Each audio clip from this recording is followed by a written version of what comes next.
This war in Ukraine is stolen childhood on an unimaginable scale. You saw that stroller in the aftermath of the attack on the Kramatorsk train station that killed 5 children and wounded 16 other kids.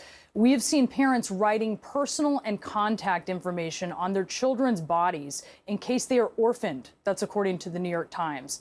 And UNICEF says that nearly 2/3 of the kids in this country have been displaced from their homes, fleeing their cities for safer parts of Ukraine, fleeing Ukraine for safer parts of the world. But some never made it. 12-year-old Veronica died in Chernihiv as her family tried to escape shelling.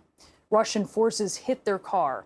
As Veronica tried to run for safety, her mother told the BBC that she was killed as a shell came down near their car. In Kherson, according to ITV, 5-week-old Vanushka and his 6-year-old sister Sofia died when Russian soldiers at a checkpoint riddled their family's car with bullets. ITV told their story.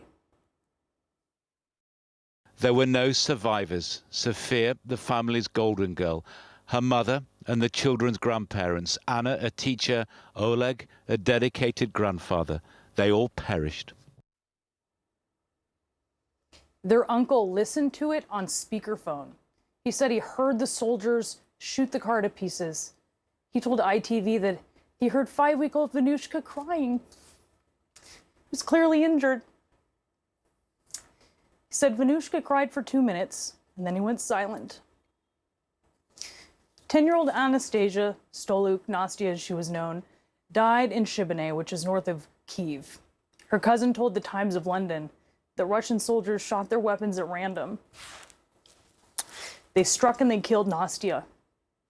18-year-old Mikita Parabanis and his 9-year-old sister Elisa, they died with their mother in Irpin. The New York Times capturing the moment that a Russian mortar struck a known evacuation route used by civilians fleeing the suburb of Kyiv.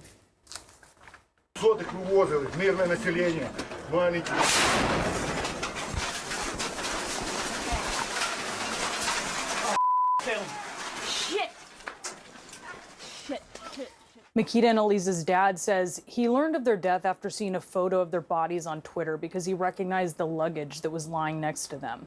He spoke to CNN's Aaron Burnett. They were normal, cheerful children. My son was older. He was 18 and he was in 2nd year of university. He studied and wanted to become an IT professional, studied programming, and my daughter was 9 years old. And she liked dancing, painting, she studied English. They were normal, cheerful children. A cluster bomb killed another girl named Elisa, 7-year-old Elisa Hlans near Sumy, after it fell on her school, according to an Instagram post from the First Lady of Ukraine, Olena Zelenska. Elisa died with her grandfather as he used his body to try to shield her, according to the post. Russian forces shot and killed 10-year-old Polina Zapodenskaya and her parents as they tried to escape Kyiv in a car. They injured her 13-year-old sister Sofia and her 5-year-old brother Semyon as well. Semyon died a few days later after Polina at a children's hospital, that's according to the Telegraph, and his sister Sofia in critical condition at that time, unaware that she was the only member of her family left. Near Kyiv in Novopetrovsky, Russian forces shelled the home of 2-year-old Stepan Shpak, killing the little boy as he slept in his bed. His father, Oleg, burying him in a small coffin. I don't know if there is a God. What is all this for? For what? A 2-year-old child who hasn't experienced life yet. A 2-year-old child who died for nothing. 4-year-old Sasha Yakhno was fleeing with his grandmother near Kyiv when the boat that they were trying to cross the Dnipro River in capsized. Voice of America reported that they were under heavy artillery fire at the time. His grandmother drowned, and Sasha's body was found last week, his mother said on Facebook. The Ukrainian government says nearly 200 children have been killed in this war here so far, but that is the official count, though it is likely a gross underestimate that doesn't include those killed in places where active fighting is underway, where officials are still working to confirm deaths. Like Mariupol, where the mayor says 210 children had died in his city as Russians lay siege to it. The Washington Post reporting this out of Finland, a protest, 210 little pairs of shoes symbolizing their lives. Russian forces bombed a drama theater in mid-March there as more than 1,000 civilians sheltered. Children clearly written in Russian on the pavement outside. Russian shelling killed an 18-month-old named Kirill in Mariupol. Sky News capturing footage of his mother, Marina, and her boyfriend running the toddler to the hospital. Doctors tried to revive him, but they could not save him. Marina, seen in a photo, kissing the lifeless body of her little Kirill. Russian forces also bombed a maternity hospital in Mariupol, injuring this pregnant woman. The picture of her on a stretcher shown around the world. A surgeon performed a C-section, but told Ukrainian television that the child did not survive and neither did the mother. And there's so many more that we don't have pictures or names of. Human Rights Watch has documented the death of a 14-year-old in the village of Vorzel, near Kyiv.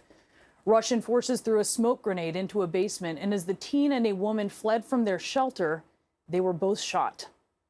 An Associated Press photographer says he witnessed the death of a 6-year-old in Mariupol. Russian forces shelled the building where she was staying, and she was wearing unicorn pajamas. As an ambulance rushed her to the hospital where she died.